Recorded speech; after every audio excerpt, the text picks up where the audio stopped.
Now, I've got a little wristband on my wristband. It literally says learn, share, repeat. And the goal of this is I always have this thinking around when you get access to great, smart people, what are they learning? Where are they learning it from? And then how can we share that to others? The goal of this is super simple. We are very lucky to be joined today by Peter Dunn, former leader of United Future, Kiwi political party, joining us now. How are you, my friend?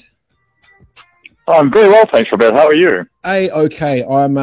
It's with the joys of technology, I can be standing here in San Francisco, and you can be there in Aotearoa, New Zealand, and we can have a straight live chat. It's great and it's awesome. How's the weekend going? Where are you at, and what's bubbling? I'm in Taupo, where it's warm and sunny, and just having a quiet, relaxing weekend. There you go. All right, let's get into it. So, learn, share, repeat. It's about this, this concept we talk about with trying to think. Where are you consuming and what are you doing? So right now, for Peter Dunn, what are you learning the most from? What are you reading? What are you listening to? What's at the top of the list right now for you, my friend?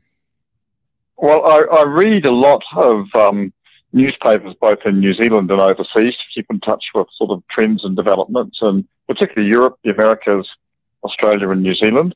But I've got two books on the go at the moment, which are quite interesting. One's a book called Lifespan, Why We Age and Why We Don't Have to, by Harvard Medical University PhD David Sinclair. A really visionary and quite insightful book about the aging process, how it is a bit of a fiction, and how people can live longer and more actively, and the implications of that, which dovetails quite nicely with the next book I'm reading, which is Professor Paul Spoonley's book called The New Zealand Problem, which is really about how the demographic changes in New Zealand over the last 70 years or so are impacting upon not only our society today, but more particularly the society of the next 30, 40, 50 years, and the implications of that for policymakers. So the two go quite well together. That is an interesting combo of the lifespan into it. I don't know if you've done much digging into Peter Diamandis's from Singularity University's headspace around living longer and longevity and bits and pieces, but I'm interested on the lifespan book and obviously transition into the NZ problem. I'm imagining with everyone living longer lives, it's going to create more of a financial potential, cost to the New Zealand taxpayers in the future. In a macro, if it was a tweet, what's the insight? We need to save more money. We need to force more KiwiSaver. Like how do you, this is obviously be a generational potential issue, which might be maybe for, our children to sort of deal with. What's the kind of key takeaway from that kind of crossover between lifespan and then potential weight on the economy? That's the issue.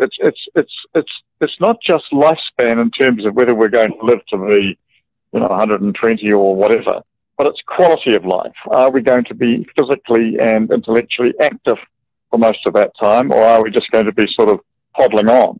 And if it's the former, that we are going to be physically and intellectually active, then what does that mean about people being in the workforce? Will people be in the workforce longer? If so, implications for younger workers seeking to enter the workforce, the nature of jobs today. Then you put on top of that technology and the fact that so many traditional jobs will disappear over the next 5 or 6 years. Jobs that haven't been invented yet will come onto the stage. So the implications of all of that for modern economies like New Zealand, how you fund healthcare, education, and in the longer term superannuation, when you've got a completely dynamic and changing workforce.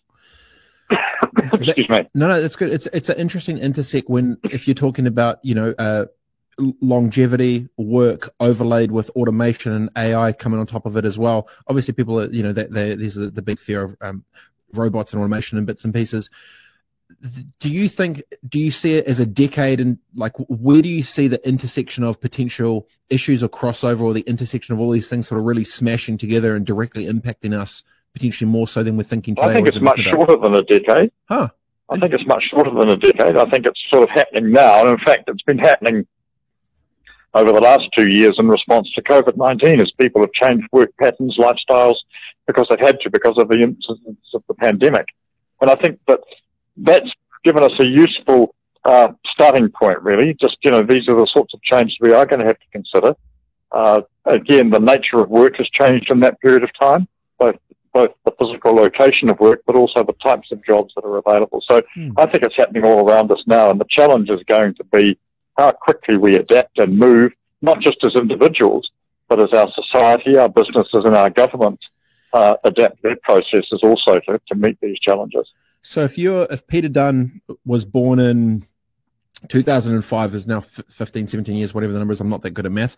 If you were in high school right now, where do you think you would put most of your energy to be more future-proof for where you feel society is going? Where would you put your energy? I'd want to be learning much more about the implications of all these potential moves for the future of our society, rather than just sort of theorizing and talking about what might be. I'd want to be understanding what's actually happening, what it's meaning on the ground, what it means for, how things like climate change get factored into that, the gap between the rich and the poor nations, all of those sorts of things, because they're going to be our huge challenges in the next few years. It's not just going to be the traditional ones of getting a job, finding some security, settling down. They're still going to be there, but in an environment, I think, that's going to change absolutely markedly. I mean, we don't know, for instance, just to throw in a contemporary situation, what the long-term changes consequent upon the war in Ukraine will be. Whatever the outcome to that is, there's going to be massive change in Eastern Europe. Now, what implications that has in terms of the supply of goods and services, people-to-people contacts, etc., let alone sort of cultural and political views about forms of government activity, all of those sorts of things. I just think this is a whole... the challenge has always been there, but it's now at a much more rapid rate with so many more moving parts than was the case previously. Now, before we go, I was keen to ask you this. You've obviously seen the inside of the big political, the cruise ships that move the whole ocean. I guess I come from more of a speedboat, startup hustle sort of world. If you were to wave the magic little Peter Dunn wand for New Zealand politics and you were in power and could shift anything in New Zealand and you could just, at the touch of the hat, do the thing which you feel needs to be done right now specifically to make New Zealand more resilient for this upcoming future, what would you do? The immediate thing I'd do if I had a magic wand would be to make educational change so that the capacity of people to understand these ideas and start to respond to them was much more immediate and instant than it is now. These things take time, and the problem we face is I don't think we've got that much time because of all of the change bearing down upon us. So that's the immediate thing I'd do, would be to wave the wand to upskill both those in school and in tertiary education at the moment, those coming in, but also those coming out the other end. So everyone could have an informed discussion and debate about what's happening, understand the challenges, and then start to move with them. The problem we always have with change is resistance. That old chestnut, resistance. Well, it's just kind of took my head into a couple of different random little rabbit holes of thought. But just before we wrap up, so Lifespan was the book, and then NZ Problem. Those are the two, right? Lifespan and NZ Problem? That's right, yes. Paul Spoonley, the book is just simply called The New Zealand by Paul Spoonley. That's available widely in bookstores and online, etc. And the other one is a book called Lifespan, Why We Age and Why We Don't Have to, by Dr. David Sinclair. That is good banter. I've written both those down. Duly noted, my friend. Well, enjoy Taupo and enjoy the rest of the weekend. I hope it goes well. And if you get a chance, go try and get one of those hole-in-ones on the water there. Never managed to even hit the green. Always just shanked it. Yeah. I felt gutted. Just get it in the direction of the green, yes. Great, okay. Appreciate it, my friend. Thanks for joining us. Peter Dunn, former United Future... former leader of United Future. Sorry, my friends. It's interesting to think about that, the crossover intersection between living longer, the weights in the economy, and also the future of jobs. If you haven't thought about it, maybe you should. If he could wave the magic wand, he'd be literally going to try and make it easier for people to understand those things. Very cool, team.